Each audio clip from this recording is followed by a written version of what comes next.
My boyfriend let his new little sister submit an application to transfer me hundreds of miles away. He called it a prank. I called it a reason to leave. So I packed my bags, boarded the plane, and started a new life without him in it. The day before the transfer deadline, I saw my name on the student exchange list for the university's satellite campus, hundreds of miles away. The applicant was Liam, my boyfriend. My fingers trembled as I dialed his number. His voice was casual, light. Oh, that? Maya submitted it for me. She said it would be a funny prank to play on you. He added, you just have to go in and withdraw the application. No big deal. Maya, the freshman who had insisted on becoming Liam's little sister. I held the phone, silent, for a full minute before hanging up. I realized then that the 4 years of my life, the future I had so carefully planned, was nothing more than a joke to him. I didn't argue. I packed my books, my laptop, my life. And when the time came, I boarded the plane. Halfway through the flight, my phone vibrated. It was Liam, his voice frantic. I told you to withdraw the application. You didn't withdraw it, did you? No, I said. When I first saw my name on that exchange list, I froze. I was staring at the laptop screen, but the words blurred into nonsense. Liam and I had a plan. We'd both agreed to stay at the main campus this semester, to focus on prepping for the national academic competition. It was a goal we'd set together 2 years ago, but now the system showed I was slated to go alone to the southern campus. If I hadn't checked it on a whim, I wouldn't have even had the chance to withdraw. I took a deep breath and called him. He was so nonchalant, like he was talking about the weather. Oh, that. Maya thought it would be funny, you know? A little prank to see if you'd notice before you got shipped off. He laughed. A small, airy sound. The deadline hasn't passed yet. Just remember to go cancel it. Liam's words were light, but each one landed like a shard of ice in my chest. So, I began,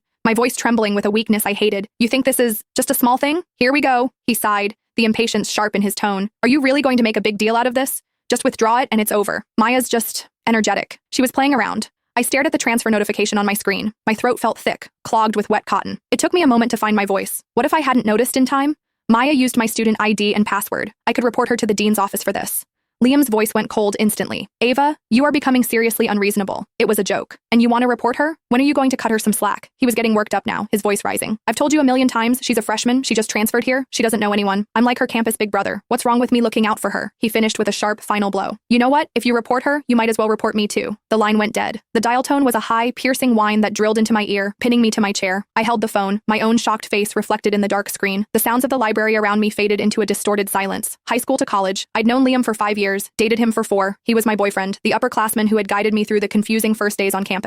I thought back to freshman year of high school, when I'd hidden in a library carrel, crying because I was homesick. He'd found me, sat with me, and talked me through it with a gentleness that soothed the ache in my chest. I remembered the homecoming dance our sophomore year, when a senior girl wouldn't leave him alone. I'd walked right up and looped my arm through his, claiming him. The way he'd looked down at me then, his eyes crinkling with a smile. After the dance, walking me back to my dorm, he'd asked me to be his girlfriend under a sliver of a moon. 5 years had woven him into the very fabric of my life. Everyone said we were the campus golden couple, destined to walk the same path. We'd already planned it all out. After graduation, we'd stay in this city, get an apartment, adopt a cat. We were going to carefully transplant our student love into the real world and watch it grow. Everything was supposed to run on its designated track, smooth and steady, toward a bright future.